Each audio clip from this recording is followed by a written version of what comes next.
Welcome to Penrose Learning, where we make understanding easy. You start by verifying prerequisites, not with idle checks but with action. Open the two apps you intend to use. Once done, make sure your OS multitask setting is enabled so split mode is allowed. This avoids errors later. You should decide which app stays primary, because some gestures reserve the main pane. Then position both apps in recent apps or dock them.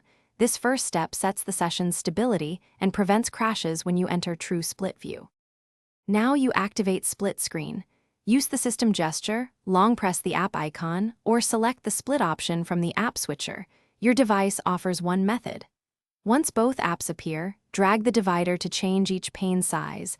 This controls focus and performance, so set it with intent.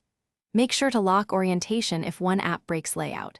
If an app supports floating or linked scrolling, enable those options to improve workflow and reduce window management overhead. Finish by testing how the two apps interact. Copy-paste between them, audio focus, and whether notifications interrupt the experience. Once satisfied, practice swapping panes or closing one with the divider so you can repeat workflows quickly. If something goes wrong, first restart the problematic app, then toggle split mode off and on. If issues persist, reboot the device to clear memory and hung processes. This simple reset fixes most split.